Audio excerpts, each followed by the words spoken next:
Good morning, everyone.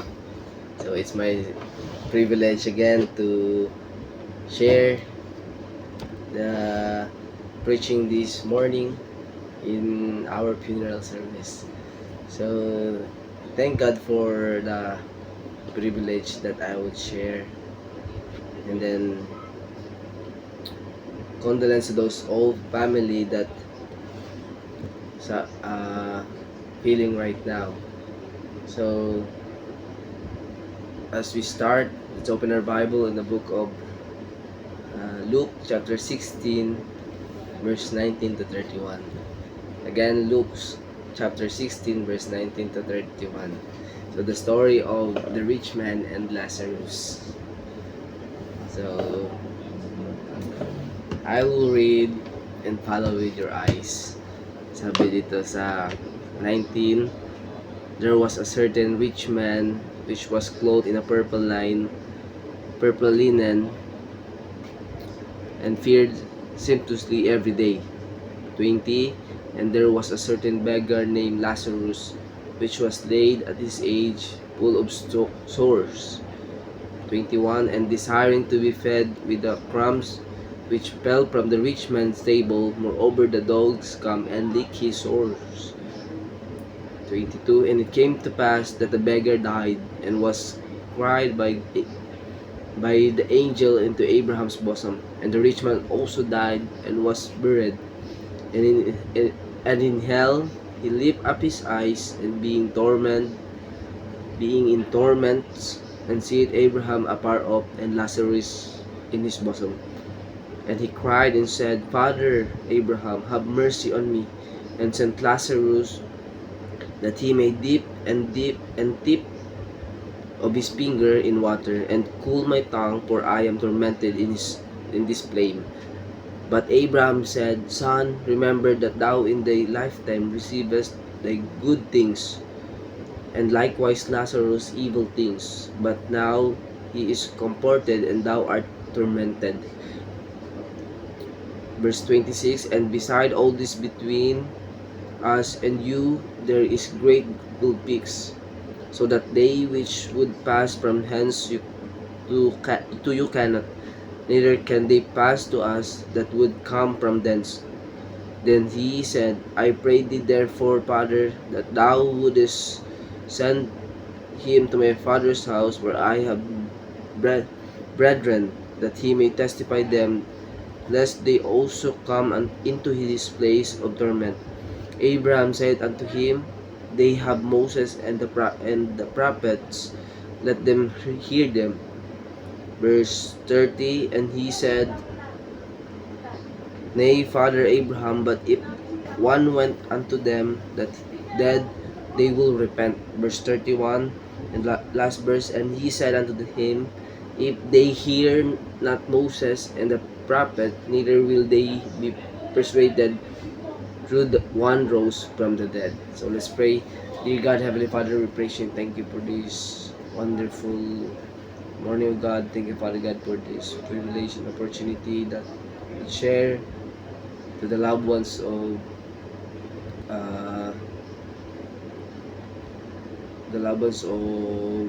this family of God. Thank you, Father God, that your word. Thank you, Father God, for the salvation that you have given to us. Lord, give us knowledge and wisdom to understand your word, to apply in our life. Thank you for everything, Lord. In Christ's most precious name. Amen. So, the title of our message this morning is A Warning for Us. Or A Warning for Us. No? If you see a warning, that's warning na parang iniiwasan, na yung ating iniiwasan. So as I introduce this message, I have here its story. So Mara found an old photograph thick inside a book she had opened in years. It shows her and her younger brother laughing under the rain, clothes soaked, face bright with a kind of joy that didn't ask for anything more. She smiled at first, but the smile didn't last. I wish I could go back, she whispered. That day had been simple. No responsibilities, no distance between them, no regrets, just laughter. Now everything was different. Time had moved on. People had changed. Some moments had been lost, not because they weren't important, but because no one realized they wouldn't last. Mara held the photo tighter, as if it might pull her back into the moment. But it didn't. Instead, it stayed exactly what it was, a memory. It was a memory. She took a deep breath, gently placed the photograph back inside the book, and closed it.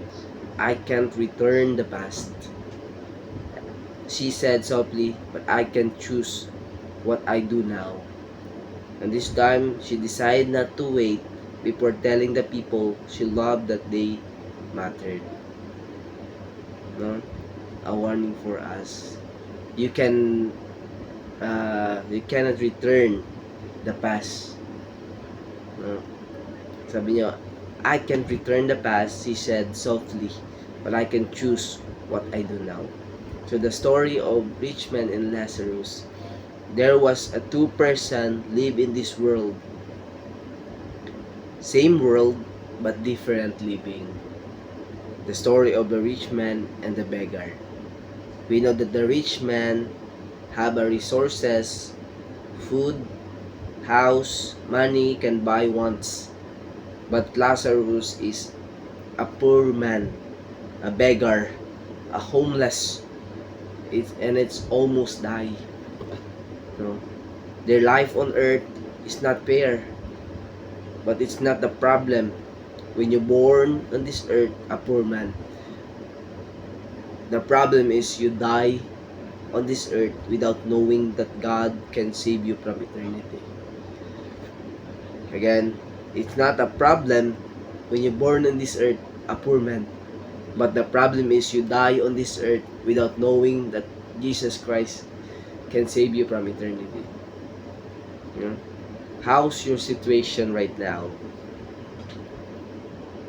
Are you aware that to the coming eternity? Are you aware to the eternity coming? So we can see three important message that God can secure your eternity. Three message that God can secure your eternity. Number one is God want us to hear His word. God want us to hear His word. And what is the word of God? Is the Bible. The Bible is the guideline. So don't waste your time in worldly pleasure. No? Don't waste your time in worldly pleasure. Don't waste your time in worldly pleasure. Just do God, just hear His word. Just follow His word. The rich man so complacent of his situation. No, he didn't think that that is coming in them, and we know that that is for everybody. No, that is for everyone. You cannot escape that. You know, don't waste your time in worldly pleasure. And don't waste the time of your salvation. Don't waste the time of your salvation. The Bible says here is now is the perfect time, and now is the day of salvation. Ngayon, kasi maybe tomorrow, you can never tell. Your life is, maybe tomorrow is your death. Maybe tomorrow, I'm dead already. I don't know. We don't know. We don't know the death. We don't know the death of each of every one of us. So God wants us to hear His word. Don't waste your time in worldly pleasure. Don't waste the time of your salvation. And don't wrap good things in your work. Don't wrap good things in your work. You cannot wrap the salvation that God give you by good works. You do good works in everyone, but it's not the reason of your salvation. You know, the reason of salvation is repentance and accept that you are a sinner and the only can save you is Jesus Christ. We know that mabuting gawa, good work is good, but it's not the reason of your salvation. And number one is God wants to hear His word. Secondly is God wants to believe in His word. Not only hear, not only read, but only believe in His word. Are you believe that the word of God is the Bible? We do believe that the word of God is the Bible. God wants us to believe in His word. You know, have faith in God. Have faith in God. If you believe, you have faith. No? Hindi mo naman pwede maniwala ka lang na hindi ka nagkakaroon ng pananampalataya. Dapat may pananampalataya ka talaga sa iyong pinaniniwalaan. You know, we can see that if we have faith in God, we are secure in eternity. You know, even Lazarus is born a poor man, but he have faith in God. He have faith in God. And that's the character of Lazarus. And not only faith, but fear in God. Have fear in God. You know, rich man is so complacent. Rich man is a lot of resources. Rich man has a lot of food, has a lot of treasure. But the bad things is wala po siyang kinakatakutan. He is so complacent of his life. But Lazarus is feared in God. We know that the good thing is even we are rich, we have fear in God. You know, that's the blessing. If we have fear in God, that's the most important in your life. No resources is for temporal. Food is for temporal. They can help you, by the way. But the fear of God is eternal. Is secure in our eternity. And not only faith, fear, but focus on God. Focus on God. You know, believing in God is require faithfulness. Believing in God is require fear. Believing in God is require focus on God. Remember that no one can serve two masters. It's either you love the one or you hate the other. You cannot serve God and mammon. Focus on God, not focus on the good work, not focus on the work or your resources, your treasure, your living. Just focus on God. Remember that we invest in eternity, not for temporal world, not for this worldly world. You know, Lazarus is being hard time in this world, but we know the good thing is he is focused on God. Even his physical life is tormented, like his hard, nahihirapan siya sa lupang ito, pero meron siyang pananampalataya sa Panginoon, meron siyang takot sa Panginoon, at sa Panginoon lang siya nagtitiwala. Sa Panginoon lang siya tumitingin. And that's the testimony of Lazarus. Not only to hear His word, to believe His word, and God wants us to do His will. God wants us to do His will.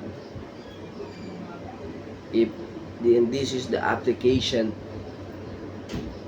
of what God says to us. You know the rich man, rich in physical but poor in spiritual.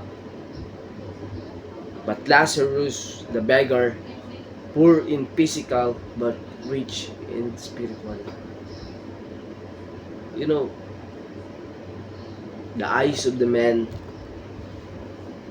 is good to be rich, but the eyes of God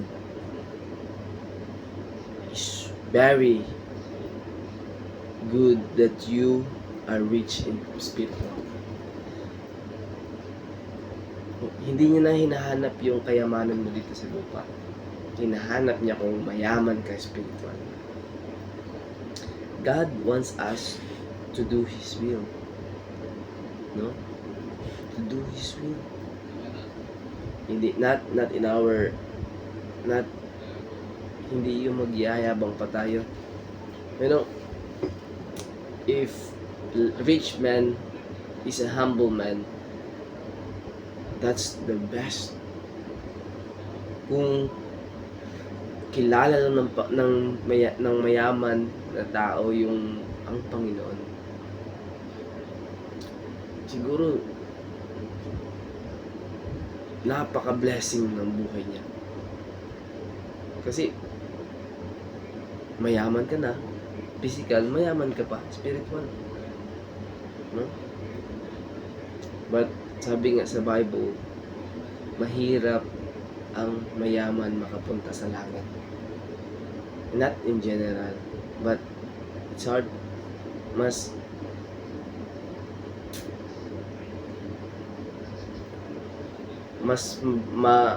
imposible pa daw na pumasok yung camel doon sa karayom kaysa sa rich man na mapunta sa langit. That's the Bible says. But if you believe on the Lord Jesus Christ as your Lord and personal Savior, you are secured in eternity. To believe, to hear His word, to believe His word, and the application is to do His will. No? The will of God is to be with Him in paradise. Walang ibang gusto ang Panginoon kundi na makasama tayo sa paradise. And one of the will of God is to invest in eternity. Not invest in physical needs, not invest in your friends, not invest in your family, not invest in your loved ones, but invest for eternity, invest for God. Investment on earth is vital, but investment on eternity is permanent. Okay na mag-invest sa lupa, okay na mag-invest sa mundong ito, kasi mapapakinabangan natin yun. But investment on eternity is permanent. Panghabang buhay po pag nag-invest tayo sa eternity. You know, that is coming. Even you are rich, even you are poor. Sabi nga dito, diba? And it came to pass that the beggar died, verse 22. Beggar died and was carried by the angels into Abraham's bosom. And the rich man also died and was buried. It means, walang pinipili yung kamatayan. Even you are rich or poor. That is coming. And hell is true. But the Bible says in Romans 6:23, for the wages of sin is death. It's not the end of the verse. This is the good thing, but the gift of God is eternal life through Jesus Christ our Lord. You know, even we are proudful, we are boaster. God give us a second chance. God give us a gift of salvation. You know what? The requirements is not rich, not resources, not people, not good works, not religion, but faith in God. Just believe on God that He can save you from eternity. You know, God loves you. God loves us. In Romans 5:8, but God commended His love toward us, in that while we were yet sinners, Christ died for us. Namatay ang Panginoon para sa atin. Nasa ating kasalanan, kaya pinako siya sa krus ng Calvary. And that's the pay for our sin. And who are us not to accept that we are a sinner? Who are we na para magyabang sa ating kaligtasan? And remember that the final choice is ours. Don't waste the privilege while you are here on earth. Huwag masayangin yung privilege na nandito pa tayo sa lupa. God wants us to be with Him in paradise.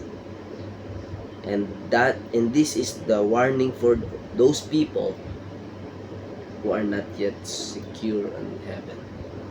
This is the warning for all people that are not yet secured in eternity. Christ died for you. And we know that we are sinners saved by grace.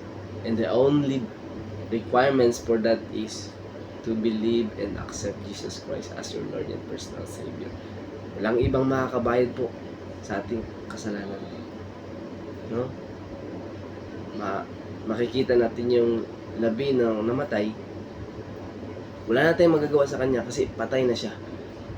But tayong buhay is may magagawa pa tayo. Kung hindi mo alam yung kaligtasan ngayon, alamin mo na. Sana maunawaan mo na yung kaligtasan ay para sa lahat. Para sa iyo at para sa akin. Walang pinili ang Panginoon. Binigyan niya tayo lahat ng regalo. At ang regalo na yan is buhay na walang hanggan. At ang requirements dyan is walang iba kundi ang pananampalataya at pagtanggap sa kanyang regalo. So I hope this morning we learn.